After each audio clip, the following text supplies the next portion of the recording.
नमस्ते साथियों, आज का अपना टॉपिक रासायनिक अभिक्रिया एवं समीकरण, जिसमें हमने अपनी लास्ट क्लास के अंदर रासायनिक अभिक्रिया एवं समीकरण किसे कहते हैं उसके बारे में अध्ययन किया था।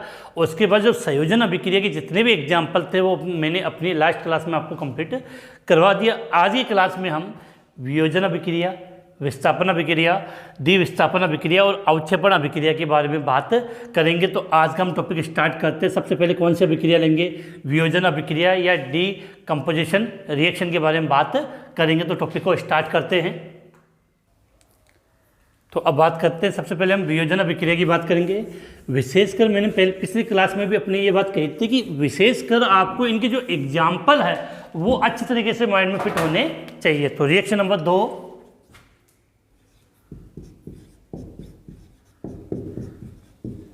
वियोजन अभिक्रिया या इसको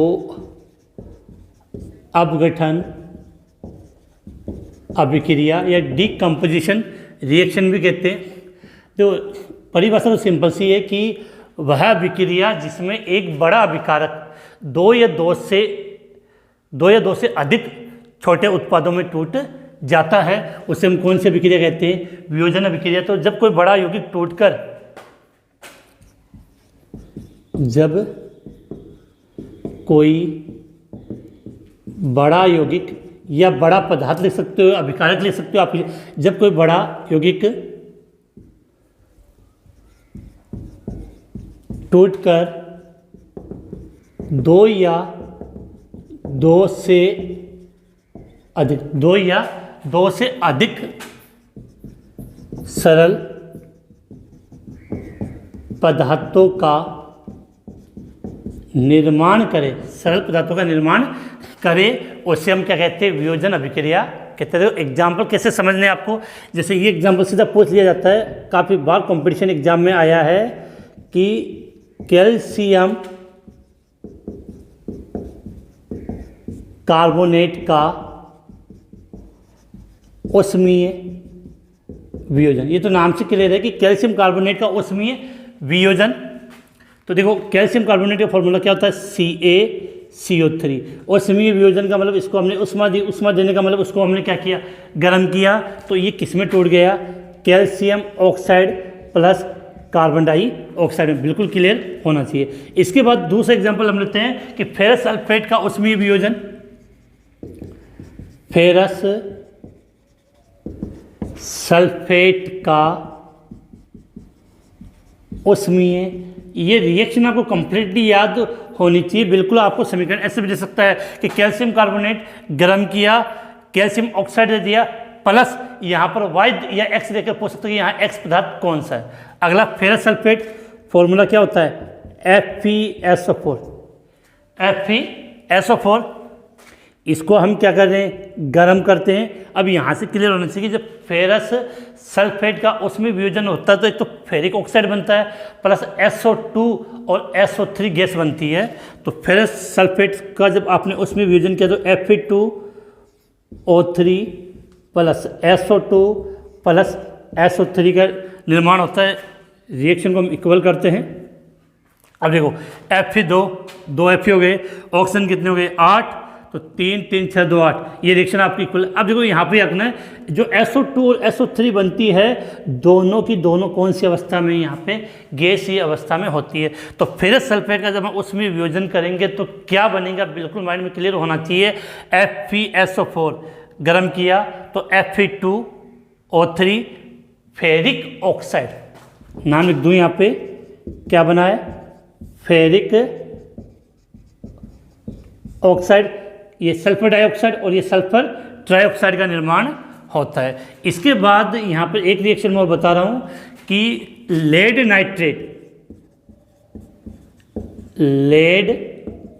नाइट्रेट का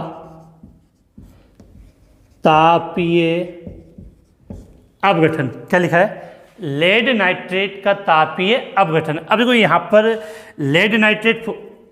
लेड Pb और नाइट्रेट का फॉर्मूला होता है NO3, लेकिन Pb2 प्लस होता है, तो इसका मतलब लेड नाइट्रेट का फॉर्मूला क्या हो गया, PbNO3 2। लेड नाइट्रेट तापीय अपघटन का मतलब सीधी सी बात है कि इसको हम क्या करेंगे, गर्म करेंगे। तापीय अपघटन लिखा हो या उष्मीय वियोजन मतलब एक ही है। इसको आपने गर्म किया, क्या किया, गर्म किया, तो यहाँ पर आपका क्या बनता है, एक तो बनेगा PbO, एक बनेगा आपका NO2। PbO NO2 plus O2 का निर्माण यहाँ पे होता है, तो क्या बनता है, PbO बनेगा, NO2 नाइट्रोजन डाइऑक्साइड बनता है, प्लस यहाँ पर आपकी ऑक्सीजन गैस बनती है। रिएक्शन इक्वल करने के लिए यहाँ पे 2 नाइट्रोजन कितने, 2 4। अब ऑक्सीजन आप चेक कर सकते हो कितने हो यहाँ पे, 6 हो गया, तो 12 ऑक्सीजन है, तो 2 8, 2 यहाँ पे 8 इसमें और 2 इसमें, कुल 12 है, तो इक्वेशन आपकी इक्वल है। अब जो क्वेश्चन में याद क्या रखना, विशेष बात समझने क्या है, लेड नाइट्रेट का तापीय अपघटन रिएक्शन में एग्जाम में बिल्कुल आपको ऐसा पूछेगा कि लेड नाइट्रेट का तापीय अपघटन करने पर प्राप्त होता है, इसको X दे दिया, इसको Y दे दिया, इसको Z दे दिया, तो किसी के बारे में पूछ सकता है। तो रिएक्शन, क्योंकि ये जो रिएक्शन जितनी भी मैंने लिखी है वो सब आपकी NCERT बुक में दी हुई है, और वर्तमान में ये देखने में आया है जितने भी आपकी इस साइंस से संबंधित जितने भी कॉम्पिटिशन एग्जाम में हो रहे हैं वो क्वेश्चन सब के सब NCERT बुक में से पुटअप होते हैं। तो ये लेड नाइट्रेट का जब हमने तापीय अपघटन करवाया तो PbO बना प्लस NO2 प्लस O2। अब यहाँ एक विशेष बात और बता दो आपको, PbNO3 को जब हम गर्म करते हैं तो वहाँ पर भूरे रंग की गैस बनती है, भूरे रंग की गैस निकलती हुई नजर आती है। तो जो नाइट्रोजन डाइऑक्साइड है इसके कारण वो भूरे रंग की गैस नजर आती है। तो बिल्कुल याद होना चाहिए, भूरे रंग की गैस किसके कारण, नाइट्रोजन डाइऑक्साइड NO2 के कारण ये ऐसा होता है। इसके बाद को हम कुछ एग्जाम्पल, 3 एग्जाम्पल तो हमने ये ले लिए। इसके विषय एक क्वेश्चन काफ़ी बार पूछा गया है, जल का विद्युत अपघटन। जल का विद्युत अपघटन आप सभी जानते हो, जब जल का विद्युत अपघटन करेंगे तो हमें हाइड्रोजन प्लस ऑक्सीजन गैस प्राप्त होती है। अब क्वेश्चन कैसे पुटअप होता है, देखो वो यहाँ पर 3 एग्जाम्पल हो गए।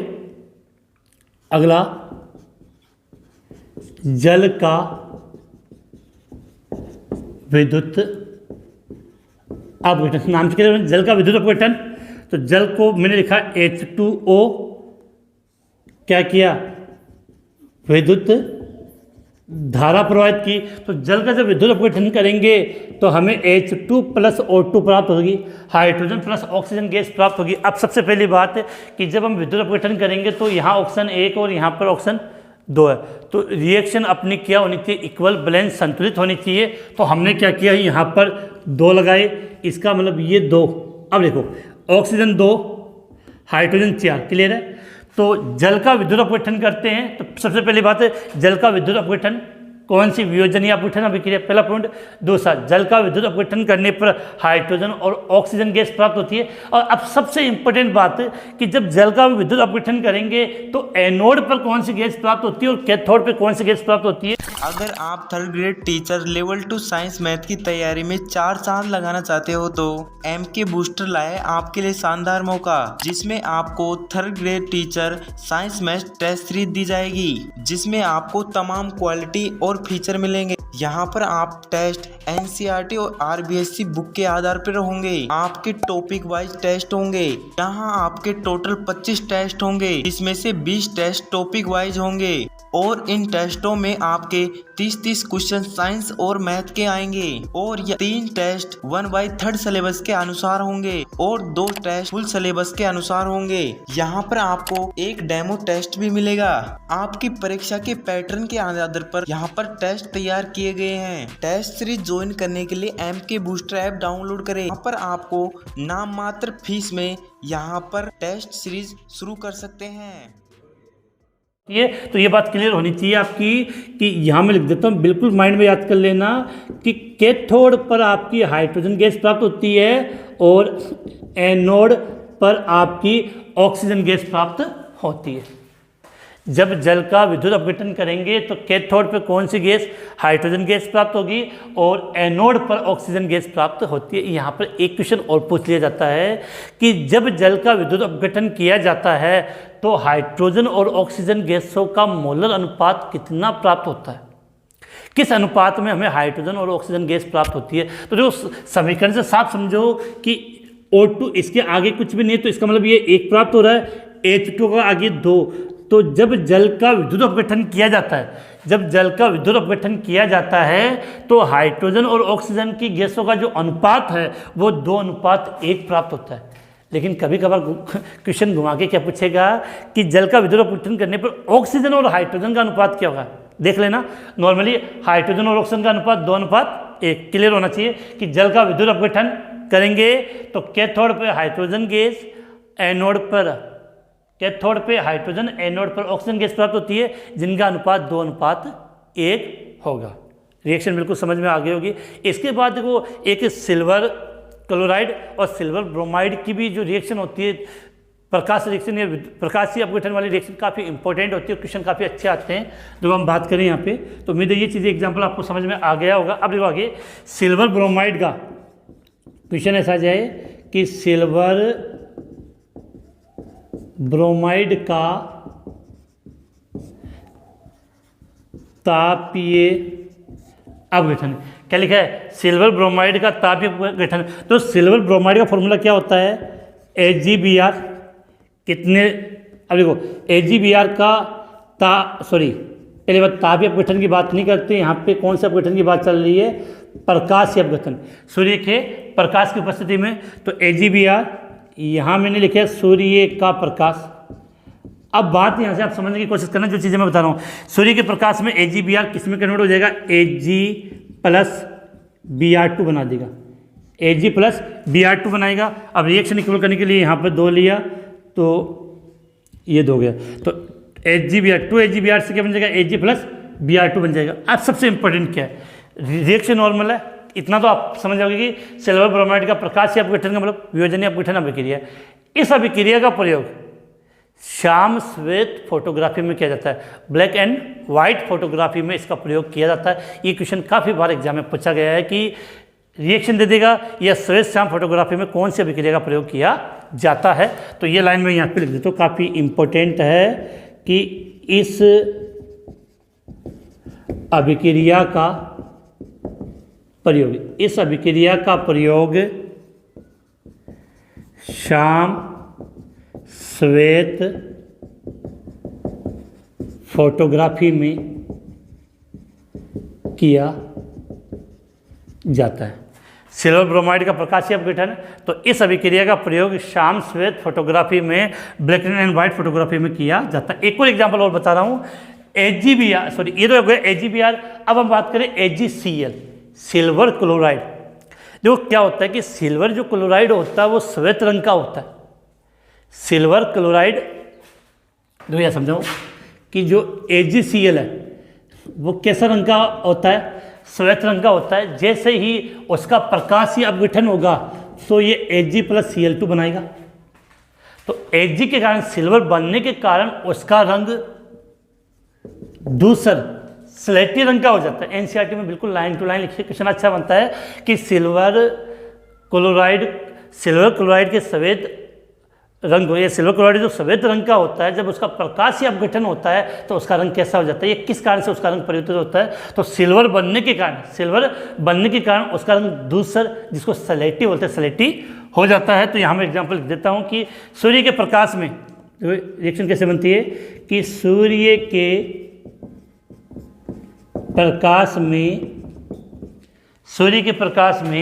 श्वेत रंग का सिल्वर क्लोराइड, सूर्य के प्रकाश में श्वेत रंग का सिल्वर क्लोराइड दूसरे रंग का हो जाता है। रिएक्शन समझने की कोशिश करना है। AgCl, सूर्य के प्रकाश के लिए बहुत बार हम क्या लिख देते हैं, H न्यू, तो टूटेगा तो ये क्या बनाएगा, बिल्कुल क्लियर होनी चाहिए बात, Ag+Cl2। रिएक्शन इक्वल करने के लिए 2, तो ये बिल्कुल सिल्वर बनने के कारण उसका रंग दूसर, या जिसको आप क्या बोल सकते हो, स्लेटी हो जाता है। दूसरा ये क्वेश्चन में नहीं समझ में आए तो स्लेटी हो जाता है।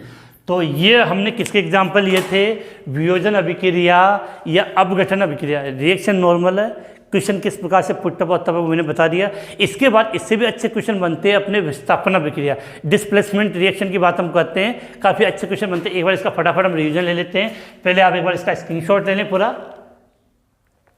एक चीज़ और बता दूं कि याद तभी होगा जब इनको आप साथ में लगे। काफ़ी बच्चे क्या होता है कि बस स्क्रीनशॉट ले लिया, देख लिया, केमिस्ट्री तभी अपने माइंड में बिल्कुल फिट बैठ पाती है जब हम उसको बार बार लिख कर उसको याद करते हैं। सबसे पहले याद करना कि वियोजन अभिक्रिया, या जिसको हम क्या बोलते हैं, अपघटन अभिक्रिया।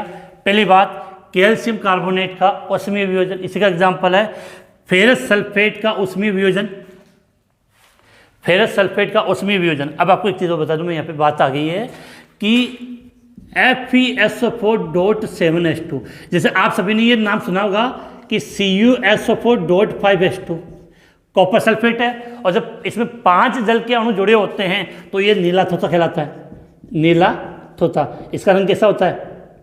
नीला होता है। कॉपर सल्फेट, तो इसमें क्रिस्टलन का जल, क्रिस्टलन के जल के अणु कितने होते हैं? 5 होते हैं, तो CuSO4.5H2 नीला थोथा। अब FeSO4.7H2, जब 7 इसमें जल के अणु क्रिस्टलन के रूप में होते हैं तब इसको हम हरा कशिश के नाम जानते हैं, हरा कशिश। इसका रंग कैसा होता है? हरा होता है। फिर लेड नाइट्रेट का तापीय अपघटन, विशेष याद करनी, क्या होता है? भूरे रंग की गैस। इसके बाद यहाँ वाले में तो लाइन टू लाइन क्वेश्चन बनता है कि जल का विद्युत अपघटन करोगे तो आपको हाइड्रोजन और ऑक्सीजन गैस प्राप्त होगी। हाइड्रोजन गैस है वो कैथोड पे और ऑक्सीजन गैस है वो एनोड पे प्राप्त होती है, और इनका अनुपात 2:1 होता है। अगला, सिल्वर ब्रोमाइड का प्रकाशीय अपघटन। इस रिएक्शन का प्रयोग किस में किया जाता है? श्वेत श्याम फोटोग्राफी में किया जाता है। आगे हम बात करें कि सूर्य के प्रकाश में जो सफेद रंग का जो सिल्वर क्लोराइड होता है उसका रंग दूसरा रंग या सलेटी जैसा रंग हो जाता है। तो इसके बाद अब हम बात करते हैं कि नेक्स्ट रिएक्शन अपनी कौन सी? विस्थापन अभिक्रिया। काफ़ी अच्छी और काफ़ी अच्छे क्वेश्चन यहाँ पे बनते हैं। अब जो आगे बात करें तो ये जो लाइन टू लाइन मैंने कुछ एग्जाम्पल आपको लिखाए हैं, बिल्कुल आपके माइंड में एकदम फिट बैठ जाने चाहिए। NCERT और BSc की जो बुकें दे रखी है उनमें एजिटी जैसा का ऐसा दे रखा है कि पढ़े ऐसे कि पढ़ने के बाद उस टॉपिक से अपना कोई क्वेश्चन गलत ना हो। इसके बाद जो अपना तीसरी रिएक्शन की हम बात करते हैं, हम यहाँ पे लिख रहे हैं विस्थापन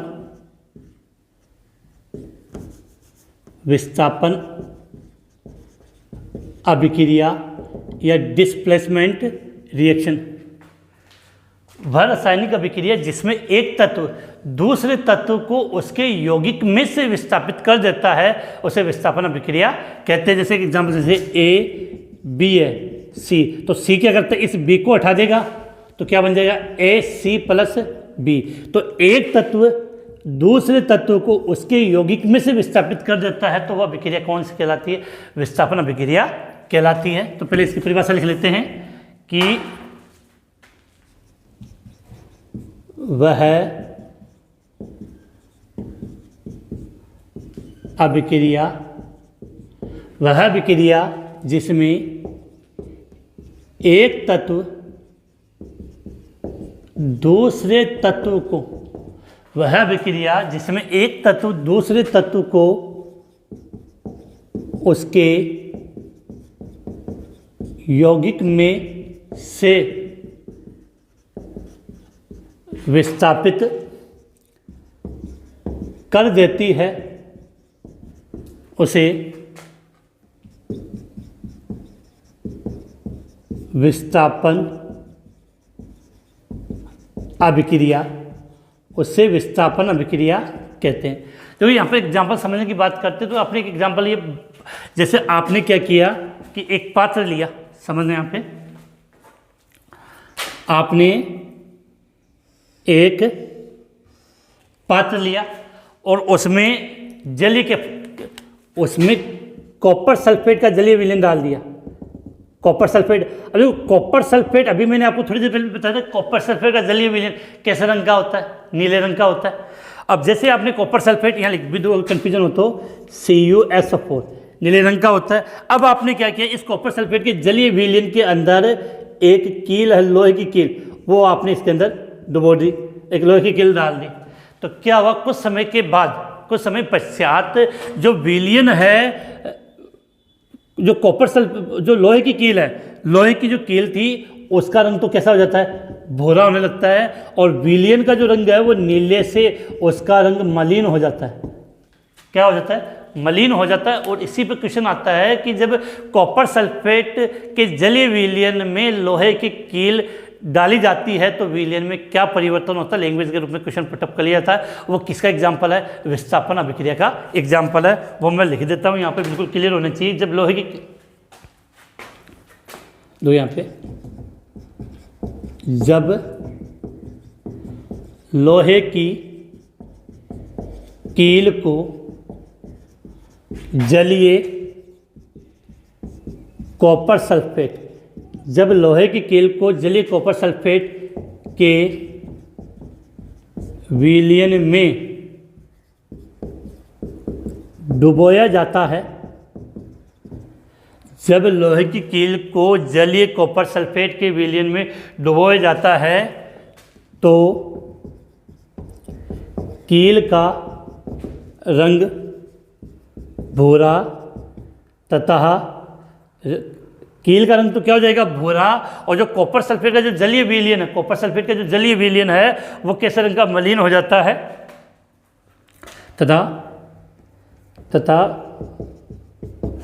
कॉपर तथा विलयन का रंग, यह विलयन मलिन हो जाता है, विलयन मलिन हो जाता है। अरे रिएक्शन समझते हैं।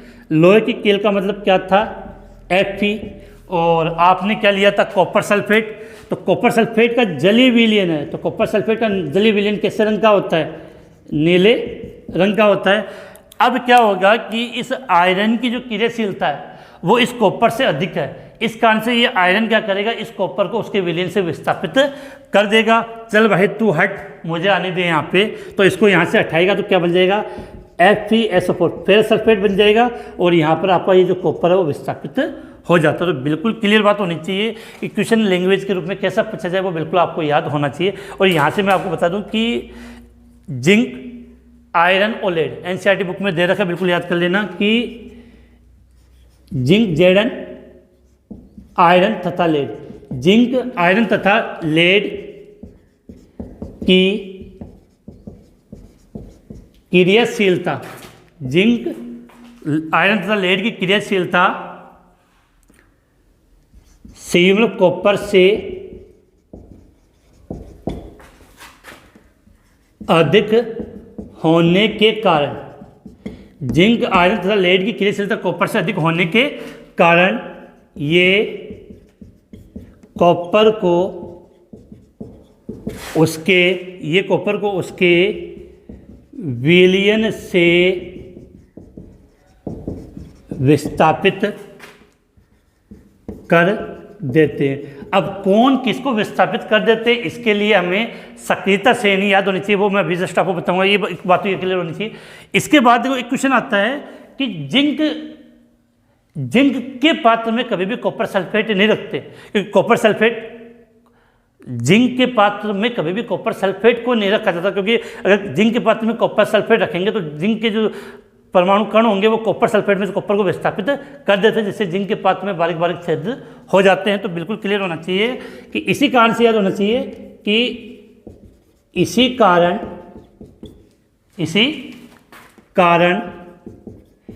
जिंक के पात्र में, इसी कारण जिंक के पात्र में कॉपर सल्फेट को नहीं रखा जाता है। इसी कारण जिंक के पात्र में कॉपर सल्फेट को नहीं रखा जाता है। एक चीज़ और, इसके एक तो ये हो गया, और एक NCERT क्वेश्चन में दिया हुआ था कि जब दानेदार जिंक को तनु H2SO4 के विलयन में डालते हैं, दानेदार जिंक को तनु H2SO4 के विलयन में डालते हैं तो कौन सी गैस का निर्माण होता है, पता हो तो कमेंट से बता दीजिए। देखो यहाँ पे कि दानेदार जिंक को H2SO4, तनु H2SO4 लिख लेते हैं, दानेदार जिंक को तनु H2SO4 से क्रिया कराने पर कौन सी गैस, रिएक्शन समझो, जिंक का मतलब Zn और तनु H2SO4, तो क्या होगा, ये हाइड्रोजन को हटा देगा, जिंक इसके साथ कम यौगिक बनाएगा तो क्या बन जाएगा ZnSO4, और हाइड्रोजन गैस बाहर जाएगी तो क्या हो जाएगा H2, क्या हो जाएगा H2। तो इस रिएक्शन में बिल्कुल क्लियर होनी चाहिए कौन सी गैस बन रही है, हाइड्रोजन। तो दानेदार जिंक को तनु H2SO4 से क्रिया कराने पर हाइड्रोजन गैस बनती है, या हाइड्रोजन गैस देता है। बिल्कुल ये रिएक्शन आपको याद होनी चाहिए कि Zn प्लस H2SO4 से ZnSO4 प्लस H2। इसके बाद को हम बात करते हैं यहाँ पे जो सबसे इम्पोर्टेंट पॉइंट है, सक्रियता श्रेणी।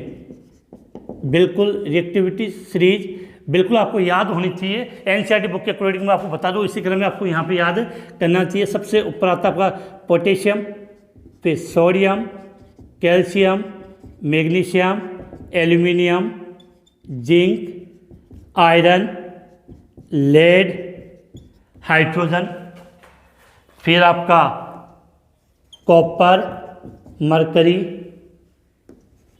सिल्वर और गोल्ड। तो ये सक्रियता श्रेणी का मैंने एक घटता हुआ क्रम आपके सामने लिख दिया कि तत्वों को उनकी क्रियाशीलता के आधार पर एक बढ़ते हुए क्रम में व्यवस्थित किया गया है, जिसको सक्रियता श्रेणी कहते हैं। सबसे ऊपर ये क्रम आपको एज इट इज याद रखना है, क्वेश्चन बिल्कुल इससे पुटअप किया जा सकता है। ऊपर पोटेशियम, नीचे sodium, potassium, sodium, calcium, magnesium, aluminium, फिर zinc, iron, lead, copper, mercury, silver, gold. Clear है।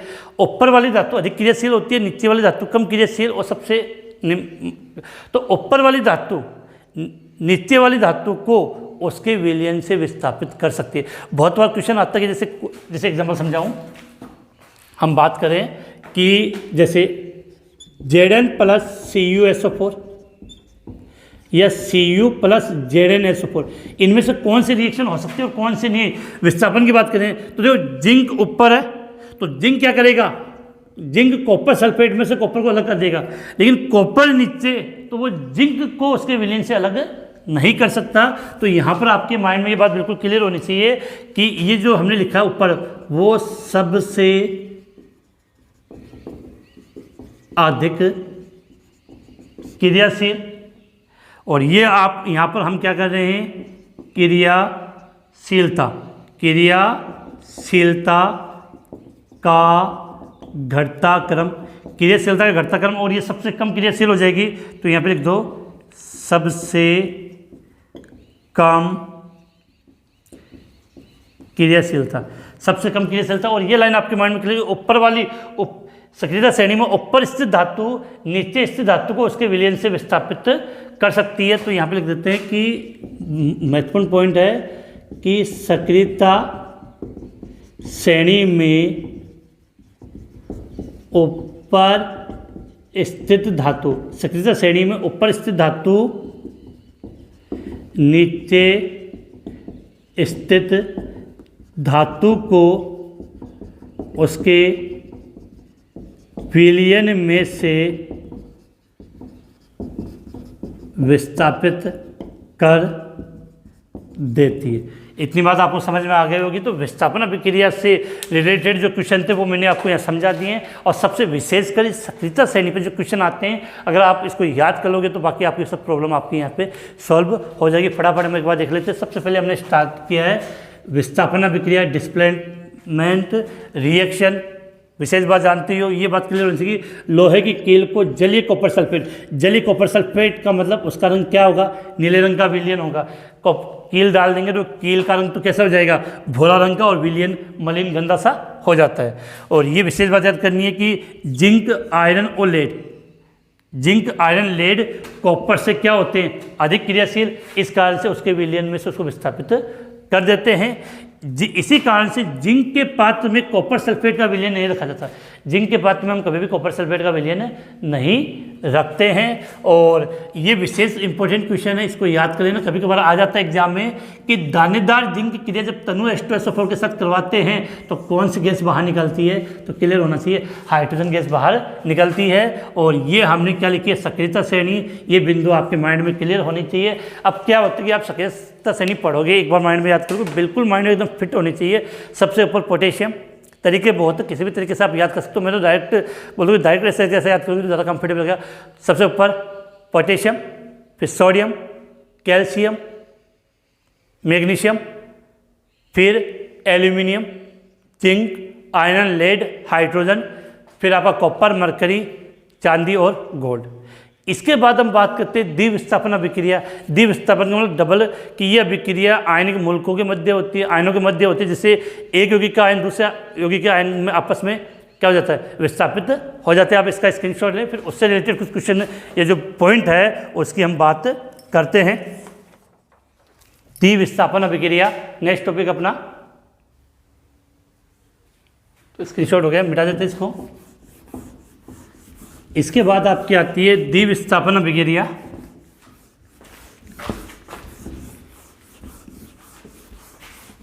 अब एक हम बात करें यहाँ पे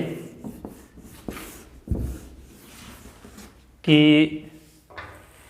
नेक्स्ट अपना जो टॉपिक रिएक्शन है नंबर 4, द्विविस्थापन अभिक्रिया डबल डिस्प्लेसमेंट रिएक्शन।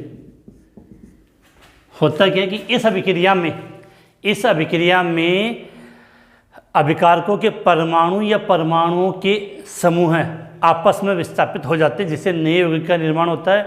और अभिकारकों के बीच जो आयन होते हैं उनका यहाँ पे आदान प्रदान होता है। तो यहाँ पे लिखते हैं कि इस अभिक्रिया में अभिकारकों के परमाणु या परमाणुओं के समूह आपस में विस्थापित हो जाते हैं तथा नए यौगिकों का निर्माण करते हैं।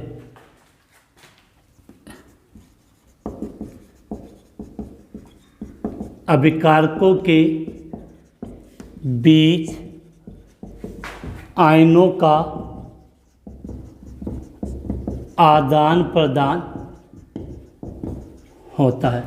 अभिकारकों के बीच आयनों का आदान प्रदान होता है। एक सिंपल से रिएक्शन समझिए, जैसे ए और बी एक यौगिक है और सी और डी एक यौगिक है। तो इसमें क्या होगा कि जैसे ये बी इस डी की जगह आ जाएगा और डी कहाँ जाएगा, बी की जगह, तो क्या बन जाएगा आपका A D plus C B.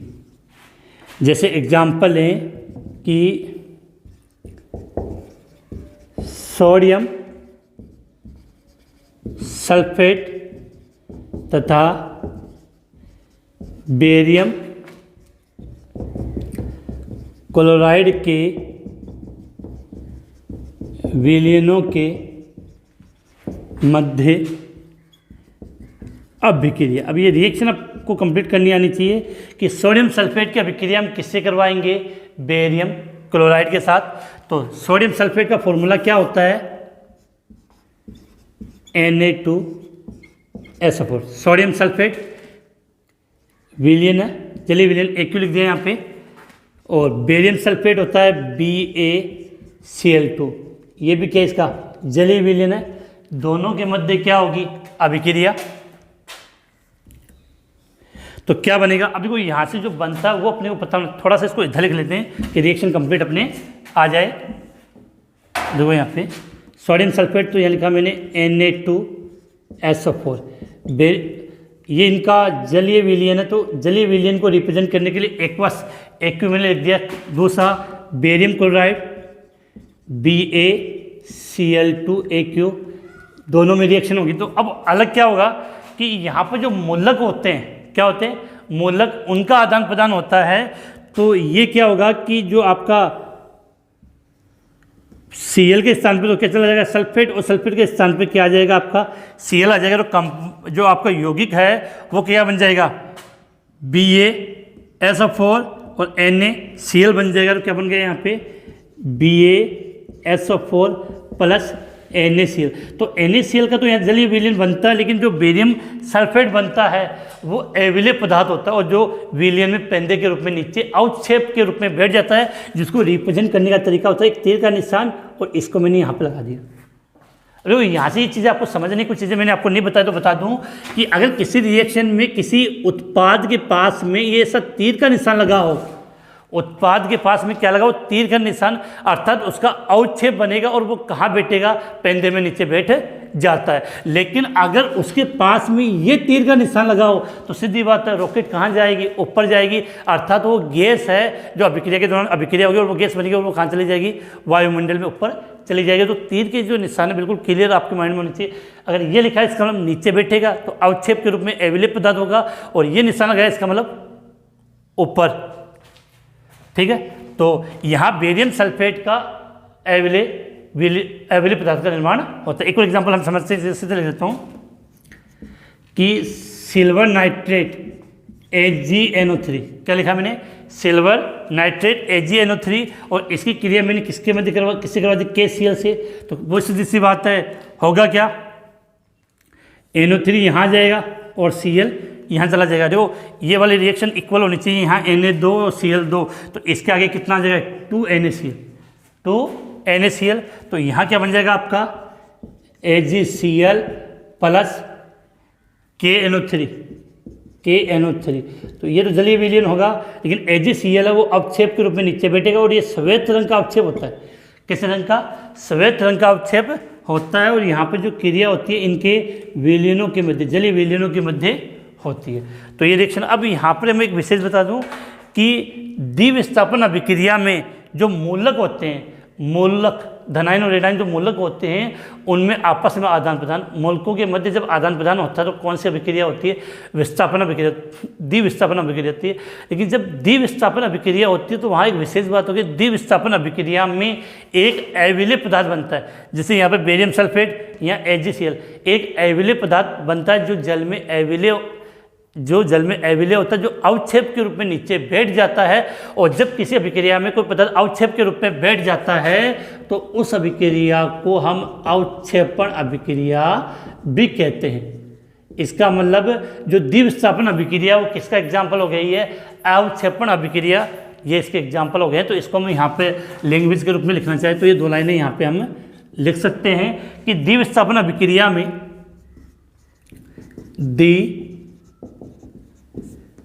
विस्थापन अभिक्रिया में क्या लिखा हमने, द्विविस्थापन अभिक्रिया में उत्पाद के रूप में एक अविलेय पदार्थ का निर्माण होता है।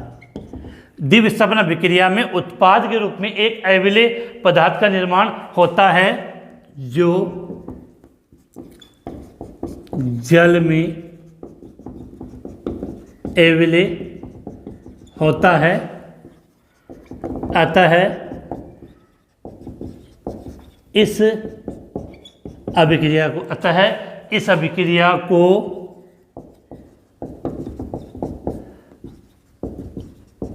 अवक्षेपण अभिक्रिया भी कहते हैं। अतः इस अभिक्रिया को अवक्षेपण अभिक्रिया भी कहते हैं। क्वेश्चन कैसे पुटअप हो सकता है, जैसे एग्जाम में ये रिएक्शन आपको दे दी, रिएक्शन ये समीकरण, ये तो लैंग्वेज के रूप में मिल जाएगी, समीकरण के रूप में एक रिएक्शन मिल जाएगी।